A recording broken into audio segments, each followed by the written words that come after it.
Today we're going to talk a little bit about how to hire the right person.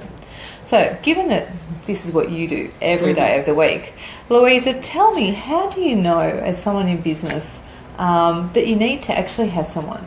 I meet with the women and I say to them, how many hours a week are you spend doing back-end data entry or administration, or even... The jobs we really hate.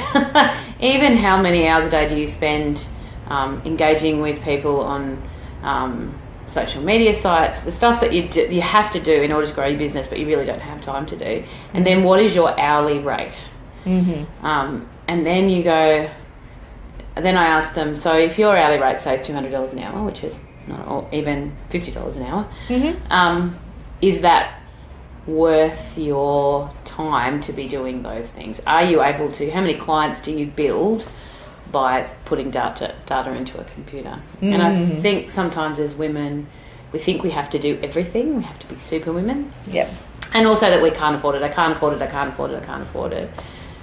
When actually, unless you put someone on, you won't grow. So it's kind of meeting that sweet point where the sweet spot where you are ready to grow, but you just can't, because you haven't got time to do those things and meet clients and make phone calls and all that sort of stuff.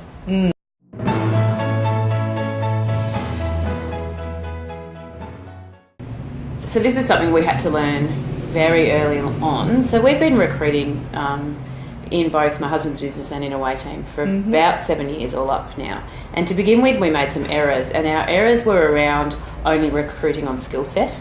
Yeah. So you can teach skills, or you can teach new things to people. What you can't teach is culture and personality. So it's really important that the first thing you do when you're interviewing somebody is make sure you have questions around business culture and around personality questions. So in our business, we don't have a top-down approach. We very much are, if somebody calls me boss, I get really upset. I hate it. So we have to find people that have initiative and will work on their own and who will come up with new ideas. So we ask questions around that. The second thing that's very important, that if you are recruiting for a specific job like web design or social media writing or things like that, that you ask them for examples of their work. So most people will have portfolios to show you, because, as we were saying offline before, Lisa, people will put anything in a CV. Oh, yeah. And if you ask someone a leading question, they're going to give you the answer that you want to hear, aren't they? Yes. So there's nothing wrong with saying, can I see examples of your work? Can you show me websites you've designed before, for example? Also, we had a very creative guy last week who... He is recruiting for a brand new accounting software, can't remember what it's called, but he actually got his candidates to do a test on that software. So didn't give them any information about it, just said, here's the numbers, can you work this out for me? And so it tested a lot of things. It tested to see if they had initiative and could work out how to use something new. And it also tested their knowledge around maths. I had a look at the software. I would have failed the test. I'm just like, that's numbers. I can't do numbers, hence why I have a business manager that does numbers. So there's nothing wrong with that, and it's actually pretty standard across the industry and recruitment anyway, I think, is that testing stuff. So and look, I know when we used Louisa's team to find someone, we were really specific of all the different platforms we wanted covered. And I think you don't need to be afraid to be really specific. Be surprised at how many people are skilled on lots of things that might bamboozle you. That's right. And the more specific you can be, if you're using a recruitment company, the better they'll be able to recruit for you. So we have a job requirement form, as you know, Lisa, that new hires have to fill in. And that's what I always say. It's not too bad. Please give us information, as much information as you can, about the exact skills you are looking for. And don't be general. Be very, very specific. And Louisa's form is great because it really walks you through all that sort of stuff. And it might take you a little while to think about it. I think the thing you said earlier about culture and values is really important. But quite often if you're employing someone, say, from another culture, how do you, get past like the actual, what sort of values do you then go after? Because obviously in different nationalities there are different cultural issues.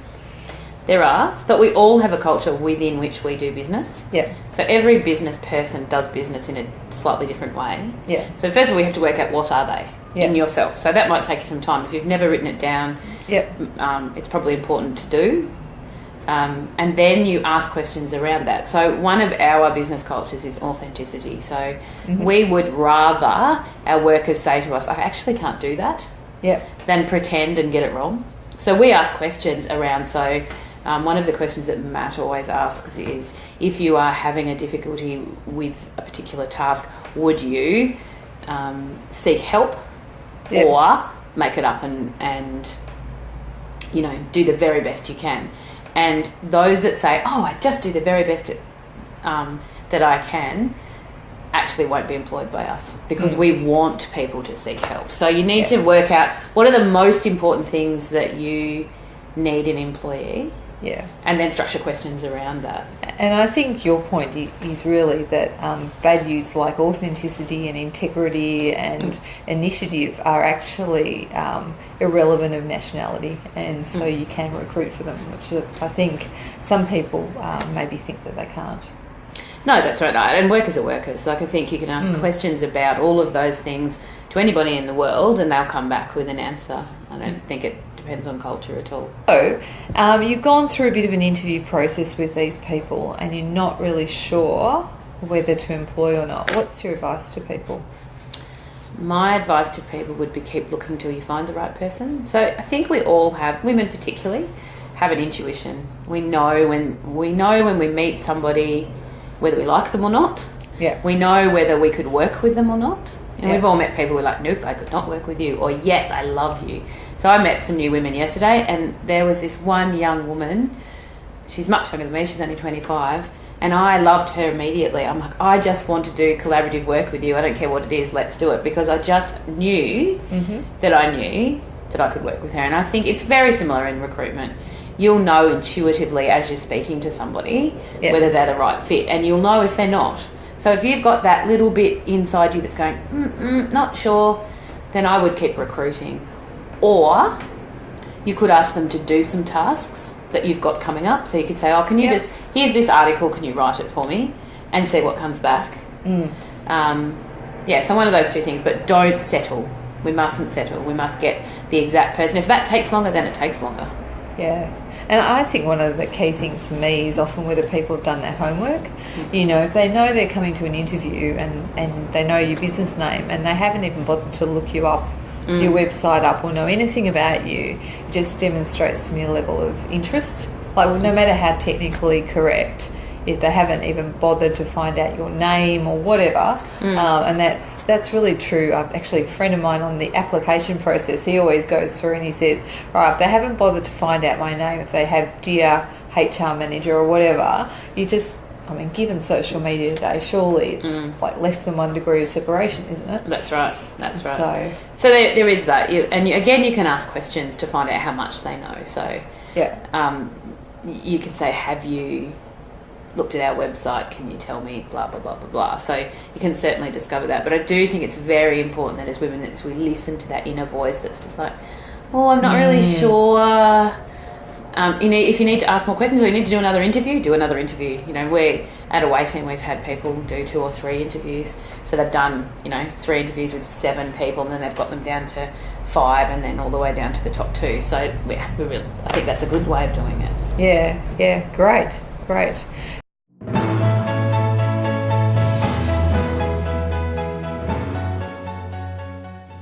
The benefit, I think, is that we individually recruit for individual businesses. So we will spend time with you working out exactly what it is that you need. So I'm really happy to come either do a phone consult or come out and have coffee and sit with you and your business and your things and go, okay, what is it that you're struggling with? And actually write the job description with you. I've done that with several people.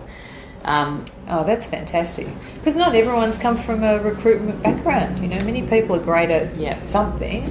Recruitment may not be one of them, and many people in that small to medium-sized business sphere are sole entrepreneurs. So they've never employed anyone. They've come from being employees, often in the corporate world, to owning their own business, and they have no idea where to even start. So, both Christine and I, Christine is our lead recruiter in the Philippines, are happy to get it right in the first place. So spend time with the person filling it out. And I think that's a real strength of ours.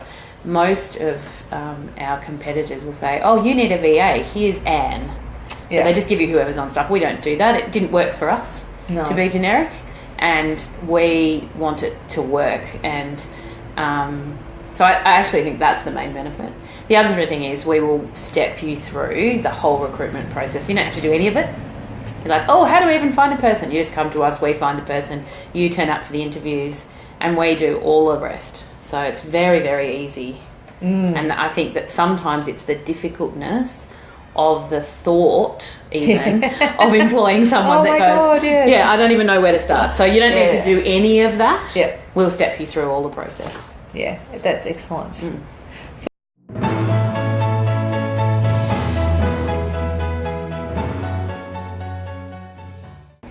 the first thing I would say, plan and then plan some more.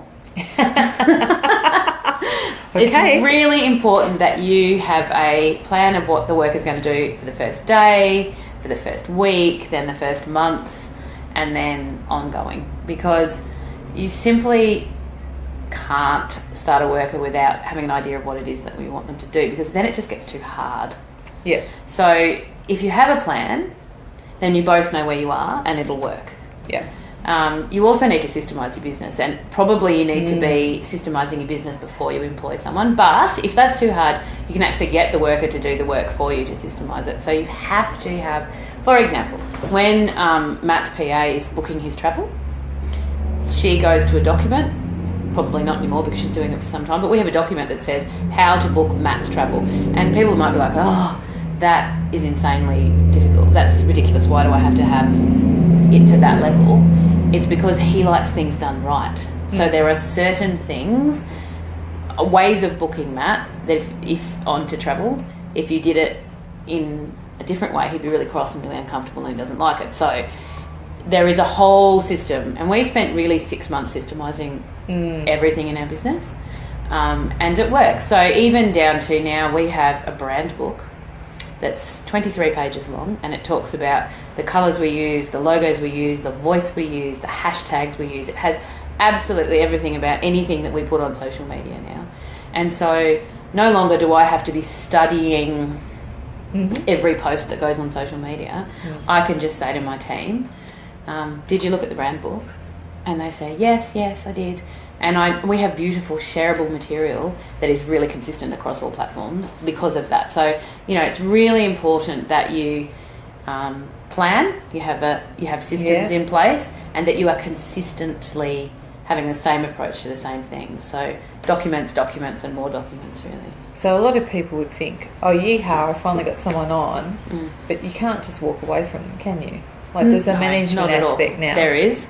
And you also have to get what's in here as a solo entrepreneur onto pieces of paper, because they can't access your brain as much as we would like it to be virtual, and literally you plug your brain into theirs, and I think sometimes that virtual assistant word's unhelpful. We've actually stopped using it. We call them online workers, because they're human beings and they cannot osmose information from here to the computer. So you do have to manage them. We have a morning meeting. I've got a big team, so I've got 7 in my team. So we meet every morning. That might not be necessary, although it kind of is. It's a bit like, when you used to work in a corporate office and you would meet around the coffee thing every morning. So it's a bit like that for us. We meet and it's on, it's in Hangouts, so we have video and everyone's like, "Good morning," and the poor Filipinos at 6:30 a.m. in the morning there, so they're all like, haven't had enough coffee. But we chat about our children and our family lives, and so it's kind of a bit of a social aspect, which builds trust and relationship. And then we talk about what we're doing for the day, and then they have various meetings during the day. The writing team might meet, but I think it's very important that early communication happens. And then you need to use apps that allow you to communicate easily throughout the day. So there are many of those. We use Slack. just seems to integrate well. I've used Trello. Yeah. You know, so it's just about, as you say, being smart and available. But I find my team are almost more available online to me than they would be if I was actually in an office, because I'm never physically in one spot, or rarely physically in one spot. Yeah, I mean, we chat all day on Slack. Yeah.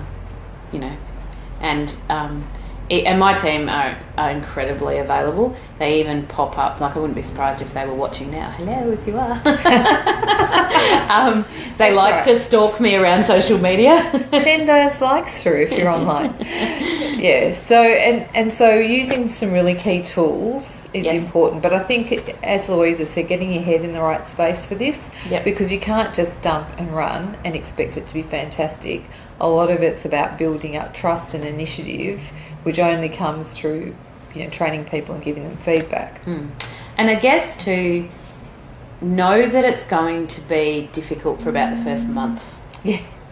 So the first month is teething issues and working out how you communicate well and putting systems in place. And it's actually harder work for that first month. Yep. You're like, why did I do this? All I'm doing is... this would have been quicker to do it myself, basically. Yeah. That will happen because you're teaching somebody else what's in here. So know that you have to go in knowing that. Yeah. And you really need to set aside that month. So you really need to try and clear your schedule a bit and be present and be available so that when they come back with questions... and again, that's around scheduling. So schedule a morning meeting, schedule an afternoon meeting, making sure that you're tasking them with new tasks and that they have clear understanding, but that it is going to be difficult. And then all of a sudden, it's a bit like learning any new skill, really. All of a sudden, you'll be like, oh, that just gets done now. Yeah, exactly. And it will happen. You just have to give it time. So don't give up. Don't think this is too hard and overwhelming. Just know that probably for that first month, it's going to be a bit difficult, and set aside the time in order to do that. So don't employ a new person when you're about to do massive events or it's your busiest time of the year. So if you're a bookkeeper, probably don't employ a new person in July when you're doing tax returns, because it's just going to drive you nuts. Yeah, exactly. Yeah. So think about it, pre-plan, be prepared. Was there any other P's that we had? Use technology. Yeah. There's massive amounts of technology. Find one that works for you and your team and use it. Sometimes, again, as women, we're like, oh, technology's scary. And I am the most untechy person in the world. She's getting more techie day by day. No, I'm really not. And, you know, I think I was almost the last person in the universe to sign up to Facebook, blah, blah. But I use technology all the time. I thought I'd lost my phone the other day, and I was like, I can't do business now because how do I talk to anyone? So if I'm telling you to use technology, you should use technology. Yeah. 45% of small business still has no online presence. Doesn't that just blow you away? So anyway, thank you all. Hopefully you got some amazing tips from Louisa. Louisa's available from the Away team to have a chat to any of you who are thinking about outsourcing any work to online workers. And we found it amazing. So thank you so much for coming on and sharing us these tips. And you've got a link on the front of this so that you can contact Louisa. Yes, I'm really happy to come out and have a chat to you, or on the phone to let me know. Cool.